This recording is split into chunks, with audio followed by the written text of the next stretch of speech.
할렐루야. 함께 예배하는 우리 모든 가족들에게 하나님의 은혜와 능력과 평강이 넘치기를 주님의 이름으로 축원합니다. 한자 숙어로 동상이몽이라고 하는 말이 있습니다. 같은 침대에서 서로 다른 꿈을 꾼다는 말인데, 이런 경우에 사용하는 말입니다. 겉으로는 같이 행동하면서 속으로는 서로 딴 생각을 하는 것. 같은 입장, 같은 일인데도 목표가 저마다 다른 것. 함께 기거하면서도 서로 다른 생각을 하는 것입니다. 부부가 함께 살면서 그야말로 동상이몽이면 안 됩니다. 결혼이라고 하는 것이 지금까지는 자기의 생각, 자기의 목표, 자기의 가치관을 가지고 살았다면, 이제부터는 부부가 함께 공동의 목표, 공동의 비전을 향해서 함께 나아가는 것입니다. 결혼을 하여 부부가 되는 순간 나를 포기하는 겁니다.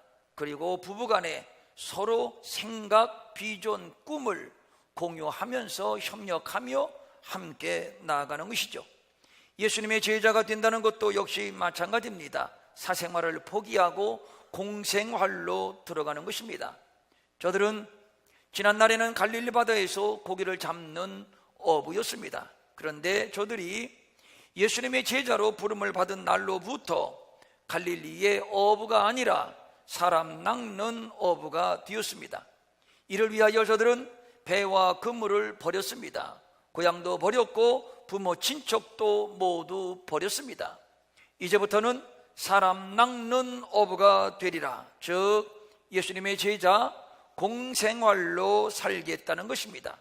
이 공생활, 예수님의 제자로서의 삶을 살기 위하여 먼저 결행해야 했던 것이 배를 버리는 것이었고, 그물을 버리는 것이었고, 부모 친척 고향까지도 버리는 것이었습니다.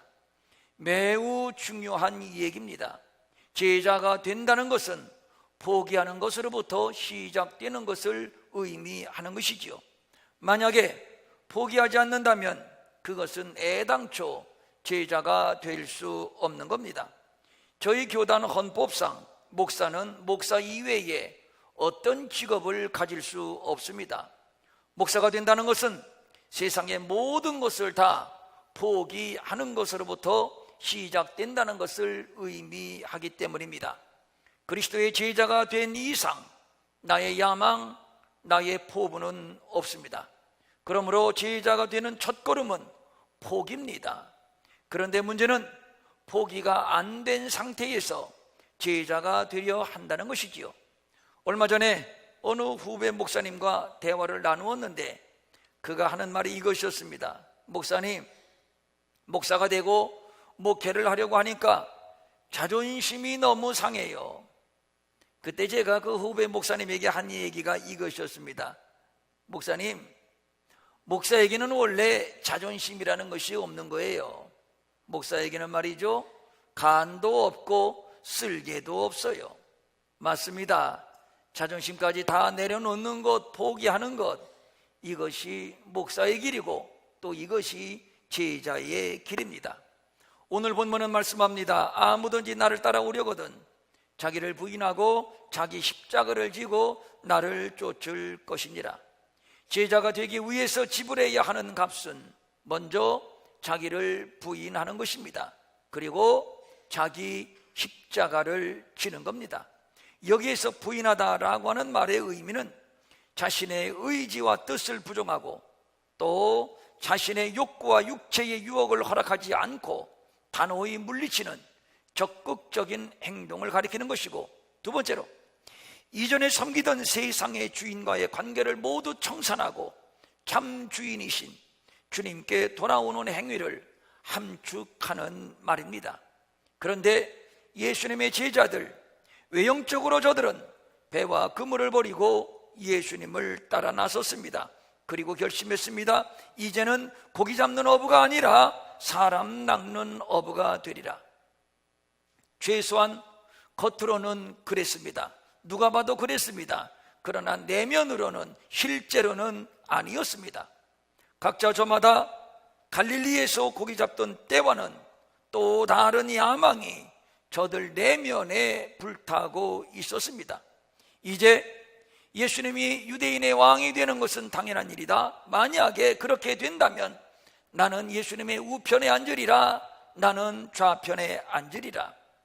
갈릴리에서 고기 잡을 때에는 하루 잡아서 하루 먹는 아주 소박한 꿈으로 살았는데, 그런데 예수님을 따라 나선 이제부터는 저마다 서로 다른 야망이 불타고 있었습니다. 이것이야말로 동상이몽이었습니다. 떡 줄 사람은 생각지도 않는데 김칫국부터 마신다는 말이 있습니다만 꼭 그런 격입니다. 예수님은 애당초 유대인의 왕이 될 생각은 꿈에도 없었습니다. 그러니까 처음부터 우의정, 좌의정 따위는 없는 것이죠. 꿈도 꾸지 말았어야 했습니다. 처음부터 예수님의 길은 유대인의 왕이 아니라 십자가였습니다. 오직 십자가가 목표였고, 오직 십자가가 비전이었고, 오직 십자가가 예수님이 가시는 길이었습니다.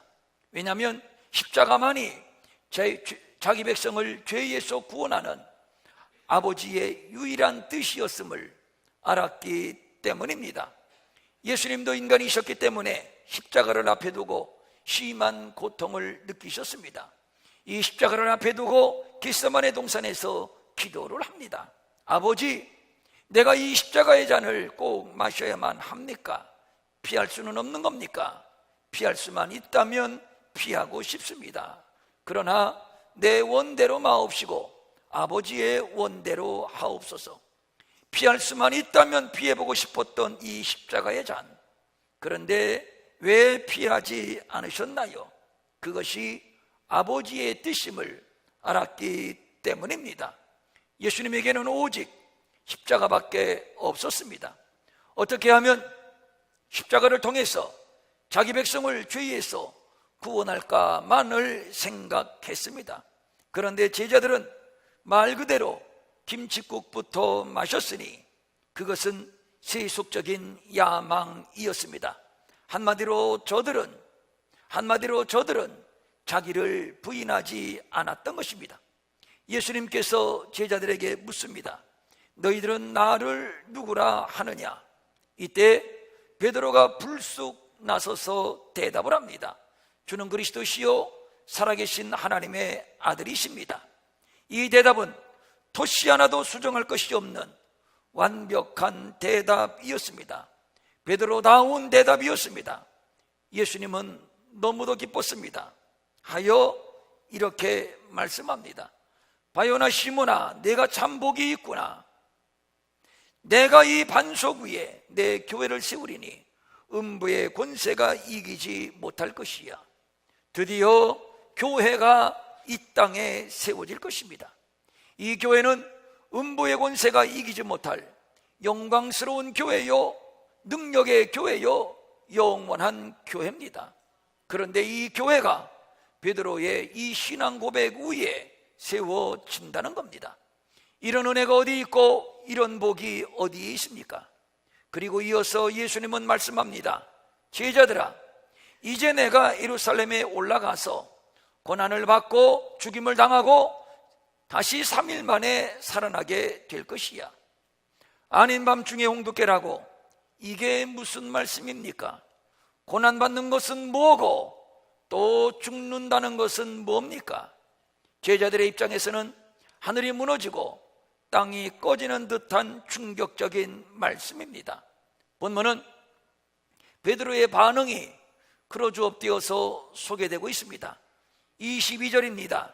베드로가 예수를 붙들고 항변하여 이르되 주여 그리 마옵소서, 이 일이 결코 주께 미치지 아니하리이다.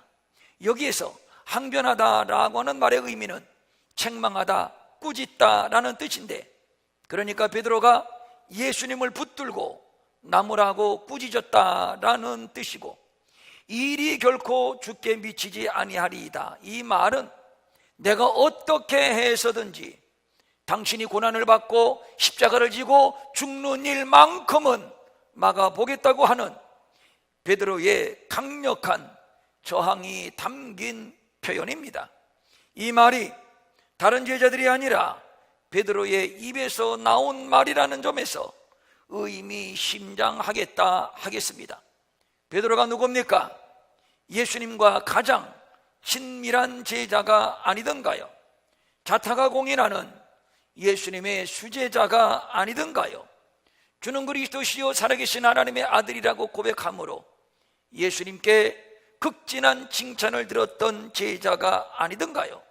그렇다면 더 적극적으로 예수님을 이해하고 더 적극적으로 예수님의 길에 동참해야 할 것이 마땅한데, 그런데 베드로는 전혀 그렇지 못했습니다. 오히려 앞장서서 총대를 메고 예수님의 십자가의 길을 가로막고 있는 겁니다.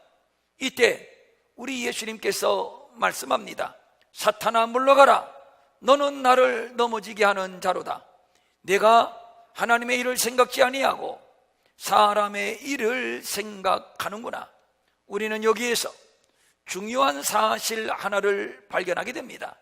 예수님은 지금까지 오직 하나님의 일만을 생각하면서 초지일관 이 길을 걸어왔습니다. 그런데 베드로는 하나님의 일은 생각하지 아니하고 사람의 일만 생각했습니다. 오직 사람의 일로만 그의 생각과 그의 마음에 가득 차 있었다는 얘기입니다. 예수님과 베드로는 말 그대로 동상이몽이었습니다. 베드로에게는 오직 사람의 일에만 관심이 있었습니다. 그런 의미에서 베드로를 비롯해서 제자들은 여기까지 오는 동안 자신을 부인하지 못했던 겁니다. 누가복음 14장 26절입니다.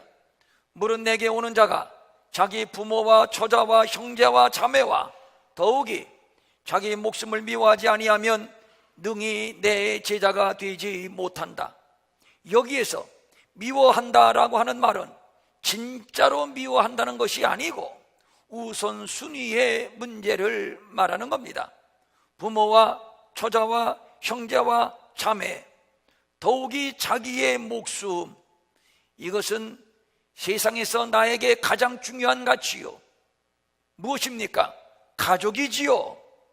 가족보다 더 중요한 것이 어디에 있습니까? 우리가 일하는 것이 다 가족을 위해서 일하는 것이 아닌가요? 그런데 이보다 더 중요한 것이 있다고 말씀하고 있으니 그것이 곧 그리스도요. 따라서 제자는 그리스도 앞에서 철저하게 자신을 부인하는 자가 되는 것입니다. 우리 안에 자신의 욕망을 비우지 못한다면 그리스도로 채워질 수가 없습니다. 자기 집착, 자기 욕망, 자기의 이기심을 부인해야 합니다. 그래야 가난한 마음이요, 그래야 빈 마음이요, 그럴 때 그 안에 그리스도가 채워지게 되는 것이요, 그럴 때 이런 고백을 하게 됩니다. 로마서 14장 8절입니다. 우리가 살아도 주를 위하여 살고 죽어도 주를 위하여 죽나니 그러므로 사나 죽으나 우리가 주의 것이로다. 인류도공과 삼류도공과는 엄연한 차이가 있습니다. 삼류도공은 돈을 위하여 작품을 만듭니다. 작품의 완성도에 따라서 값을 매기고 나중에는 땡처리하고서라도 돈을 벌려고 합니다. 이자가 삼류도공입니다. 그러나 인류도공은 그렇지 않습니다. 작품성을 봅니다. 아무리 아까워도 완벽한 작품이 나올 때까지 수십 번, 수백 번이라도 깨버립니다. 인류도공에게 궁극적 목적은 돈이 아니라 작품입니다. 우리가 추구하는 궁극적 목적은 다른 것이 아닙니다. 오직 예수 그리스도입니다. 오직 그의 뜻을 이루는 것입니다. 요한복음 4장 34절에서 예수님은 말씀합니다. 나의 양식은 나를 보내신 이의 뜻을 행하며 그의 일을 온전히 이루는 이것이니라. 예수님의 궁극적인 목적은 썩을 양식이 아니라 아버지의 뜻, 아버지의 일을 이루는 것이었습니다. 이를 위하여 유대인의 왕이 되는 유혹을 부인하고 오직 십자가의 길로만 가셨던 것이지요. 모세는 미디안 광야에서 40년 동안이나 자신을 다듬고 부인하는 법을 배웠고, 또 다윗도 근 10년 동안이나 사울왕의 칼을 피하여 다니면서 자기를 다듬고 부인하는 법을 배웠습니다. 그런가 하면 바울 사도도 역시 마찬가지입니다. 그는 그 화려한 사회적인 배경, 종교적인 배경, 학문적인 배경을 다 버렸습니다. 부인했다는 말입니다. 그리고 갈라디아서 2장 20절에서 이렇게 고백을 합니다. 내가 그리스도와 함께 십자가에 못 박혔나니 그런즉 이제는 내가 사는 것이 아니요 오직 내 안에 그리스도께서 사시는 것이라. 바울은 다 버렸습니다. 다 부인했다는 얘기입니다. 그리고 그 안에 빈 마음에 그리스도로 대신 채웠습니다. 부인하지 않으면 채워지지를 않습니다. 하나님은 자기 집착에 빠진 불의한 싹군을 부르시는 것이 아니라 오직 진리 안에서 자기를 부인할 줄 아는 사람, 자기의 욕망을 비우고 그 안에 그리스도로 채울 결단이 서 있는 사람, 그래서 철저하게 예수 그리스도의 지배를 받기를 원하는 사람을 지금도 찾고 계시다는 사실입니다. 이런 자가 주의 제자요, 이런 자들을 통해서 하나님의 위대한 역사를 펼쳐 가신다는 사실입니다. 하나님의 위대한 역사적인 인물들은 모두 자기를 부인하기로 결단한 자들이었습니다. 베드로는 다른 사람 모두가 주를 부인해도 자기는 절대로 주를 부인하지 않겠다고 호언장담을 했습니다. 그런데 막상 예수님께서 십자가를 지실 때 그는 단호히 십자가를 거부했습니다. 눈 하나 깜빡하지 않고 거부했습니다. 주님, 안 됩니다. 내가 결코 당신이 십자가 지는 것을 용납하지 않겠나이다. 이것이 베드로의 실상이었습니다. 십자가는 추상이 아닙니다. 매우 구체적이고 매우 생생한 실체입니다. 십자가는 본래 사형수를 처형하는 사형 도구였습니다. 예수님은 죄가 없었지만 극악무도한 범죄자에게나 가하는 십자가의 형벌을 받으셨습니다. 그것은 자기 죄 때문이 아니었습니다. 전 인류를 구원하기 위해 자기 자신을 희생 제물로 죽으신 겁니다. 히브리서 9장 14절입니다. 흠없는 자기를 하나님께 드린 그리스도의 피가 어찌 너희 양심을 죽을 행실에서 깨끗하게 하고 살아계신 하나님을 섬기게 하지 못하겠느냐.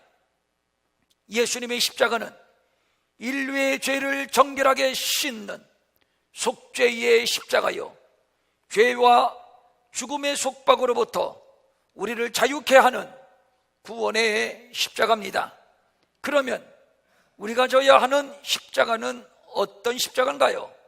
우리는 예수님이 지신 십자가는 질 수 없습니다. 속죄와 구원은 우리의 몫이 아닙니다. 이미 예수님께서 당신이 지신 십자가 상에서 완성해 주셨습니다. 그러므로 성경은 우리가 예수님의 지신 동일한 십자가를 져야 한다고 말하고 있지 않습니다. 우리가 져야 하는 십자가는 자기 십자가입니다. 이것은 무슨 뜻입니까? 어렵게 생각할 것 없습니다. 십자가는 죽음입니다. 그러므로 자기 십자가를 진다는 것은 십자가에서 죽으라는 뜻입니다.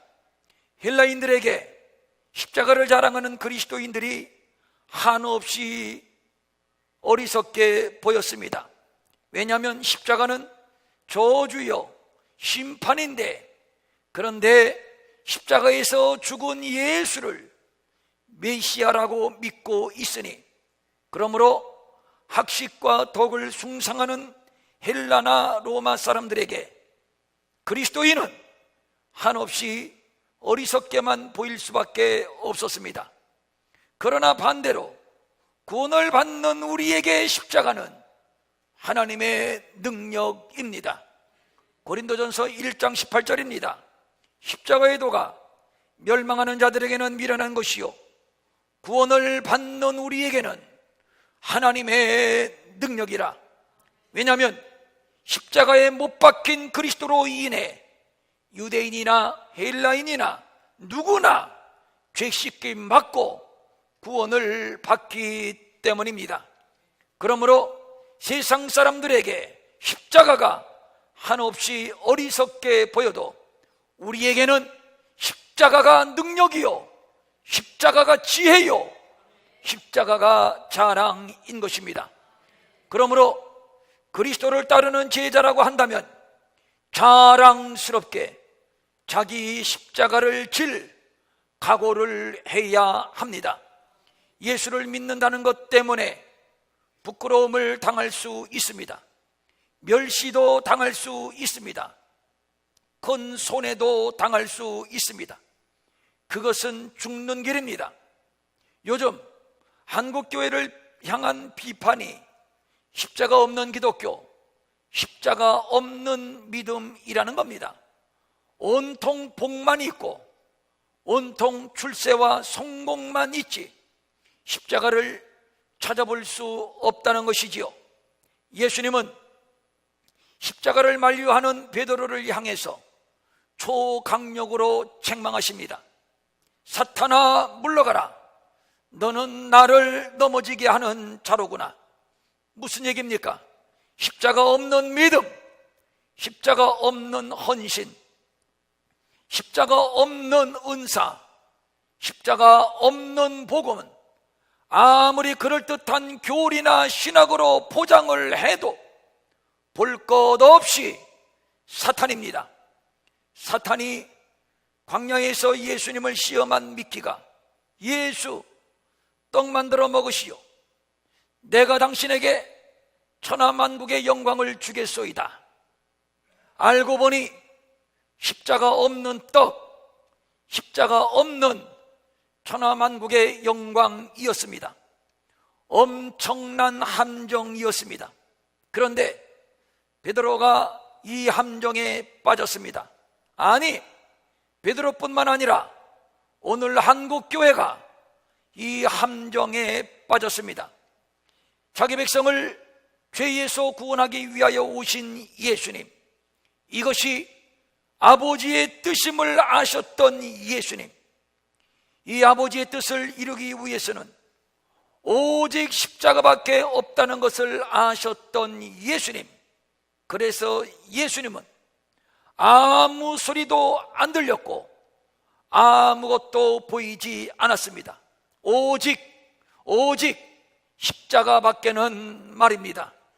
그런데 이 십자가를 다른 사람이 아닌 수제자라고 하는 베드로가 가로막고 있으니 예수님이 보실 때 십자가를 거부하는 베드로는 아무리 수제자라고 자랑을 하고 아무리 거창한 신앙 고백을 했어도 아무리 주님이 사랑하는 제자라 할지라도 사탄일 수밖에 없었습니다.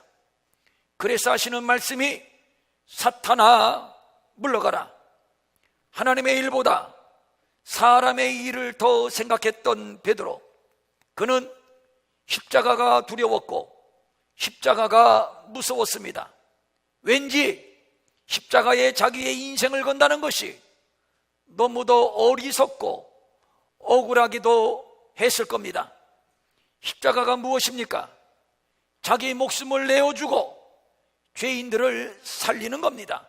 결국 사랑입니다. 희생입니다. 섬김입니다. 포기입니다.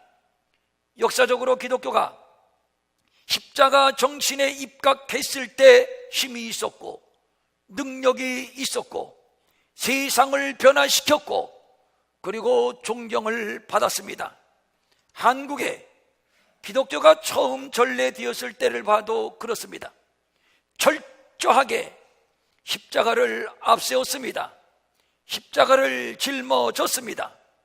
십자가 정신으로 믿음을 지켰고, 이 십자가 믿음으로 때리면 맞았고 가두면 갇혔고 죽이면 기꺼이 순교의 제물로 하나님께 바쳐졌습니다.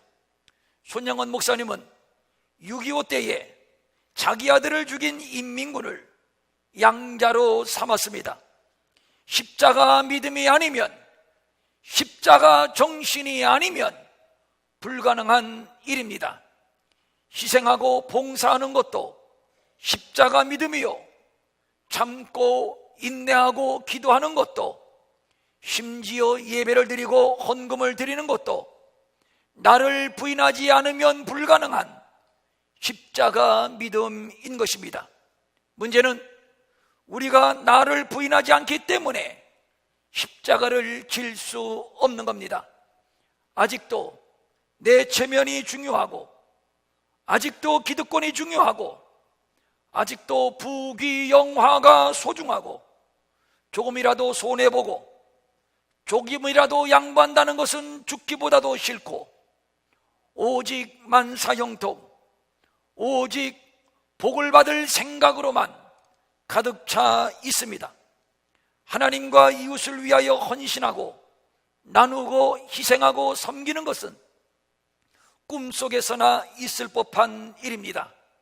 그런데 예수님은 자기 십자가를 지고 나를 따르라고 말씀하고 있습니다.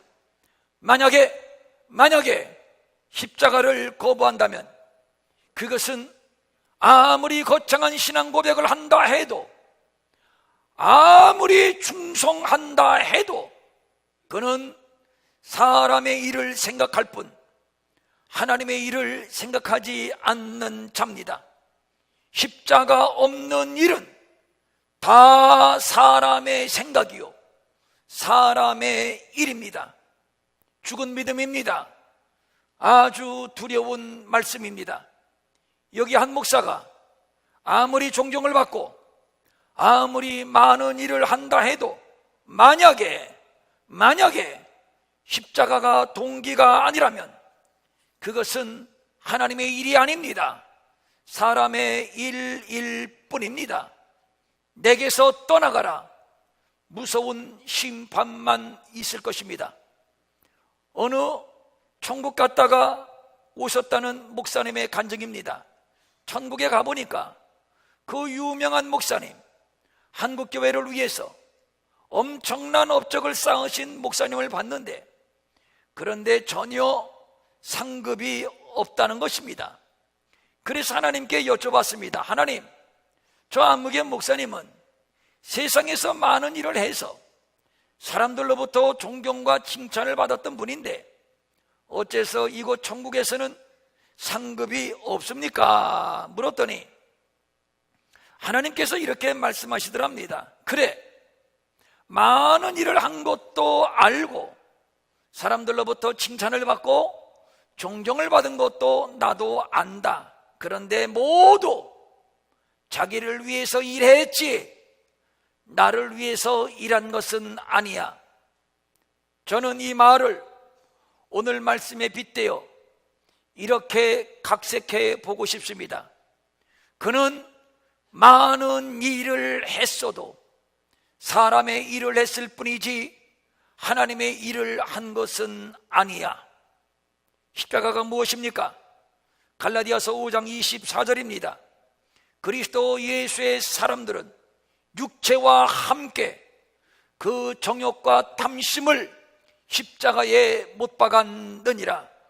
이 말의 원어적인 의미는 정욕, 탐심과 함께 육체를 십자가에 못 박았다라는 뜻입니다. 좀 더 설명을 덧붙이자면 육체가 지니고 있는 죄악된 모든 내적 욕망을 십자가에 못 박았다는 뜻입니다. 그런 의미에서 십자가를 진다는 것은 육체의 모든 죄악된 내적 욕망을 포기하는 것입니다. 그런데 문제는 예수를 믿고 주님을 따른다고 하면서 아직도 육체의 욕망에 매여 죄의 노예로 살고 있다는 겁니다. 그래서 하나님의 일보다 사람의 일을 먼저 생각하게 되고 하나님의 영광보다 자기의 유익을 먼저 계산하게 되는 것이지요. 오늘날 그리스도인들의 가장 취약점 하나를 꼽으라면 도무지 욕망을 포기하지 않는다는 겁니다. 아니, 어쩌면 예수를 이용해서 더 넘치는 한도 없고 끝도 없는 욕망의 욕구를 채우려는 야심을 가지고 있습니다. 우편에 앉고 좌편에 앉기 위하여 서로 아귀다툼을 벌였던 제자들처럼 말입니다. 그래서 예수를 이용하여 부자가 되고, 예수를 이용하여 출세하고, 예수를 이용하여 더 높이 올라가고 더 큰 영광을 받으려고만 합니다. 하나님의 일은 생각하지 아니하고 사람의 일, 자기의 유익만을 구할 생각을 합니다.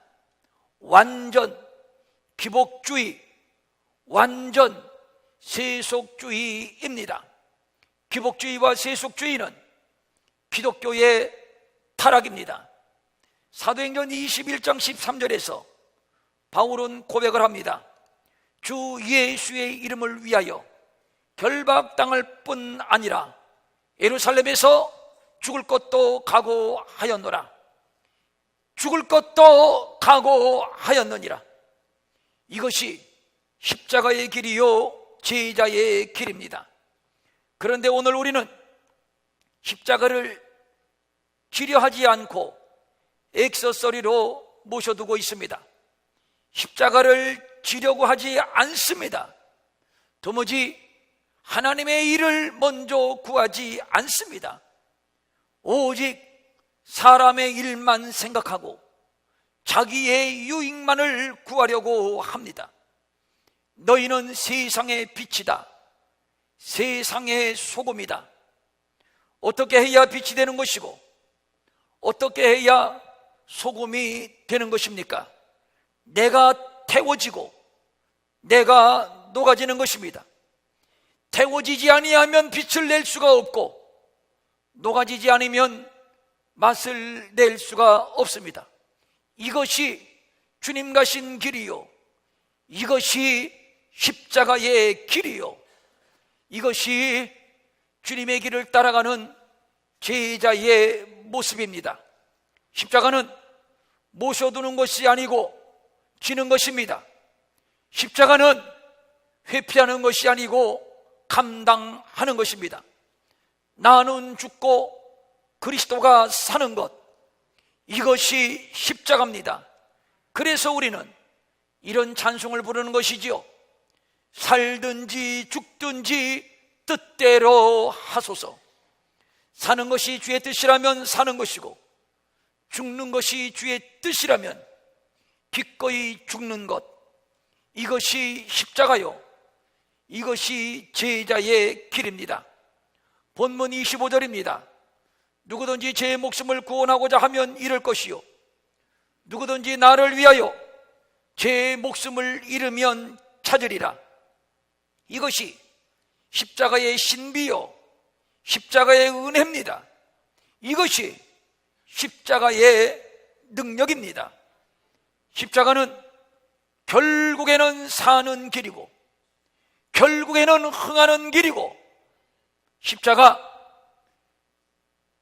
거기에 복이 있고 거기에 은혜가 있고 거기에 기적이 있습니다.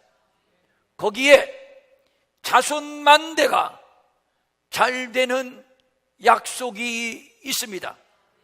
구원의 조건은 오직 믿음입니다. 믿음 이외에 부가적인 어떤 조건은 없습니다.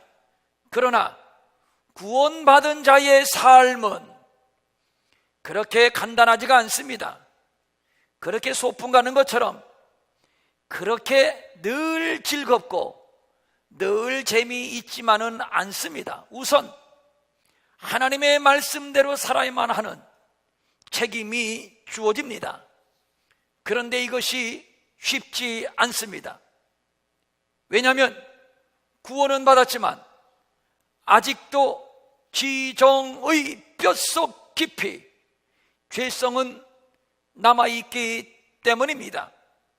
행함이 없는 믿음은 죽은 믿음이라고 했는데 어쩌면 내 믿음이 죽은 믿음일 수 있다는 점이 두려운 것이지요. 그래서 이 길은 좁은 문이고 이 길은 협착하여 찾는 이가 적은 것입니다. 마태복음 7장 14절입니다. 생명으로 인도하는 문은 좁고 길이 협착하여 찾는 이가 적음이라. 그래서 이 길이 십자가의 길인 것입니다. 십자가는 분명 고난이고 분명 아픔이고 분명 죽음인 것은 맞지만, 그러나 사랑하는 여러분, 이 사실 깨달을 수 있기를 바랍니다. 십자가의 결론은 부활입니다. 십자가의 결론은 부활입니다. 소망입니다. 기적입니다. 축복입니다.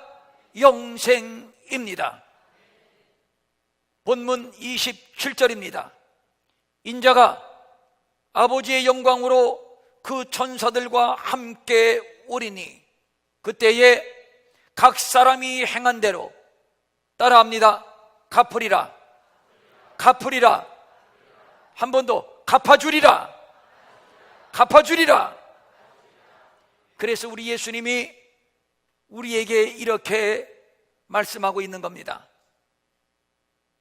내가 갚아줄 터이니 훗날 내가 영광 가운데 임할 때 반드시 너희에게 갚아주고 보상해 줄 것이니, 사랑하는 나의 제자들아, 나를 따르려거든 자기 십자가를 지고 나를 따를 것이니라.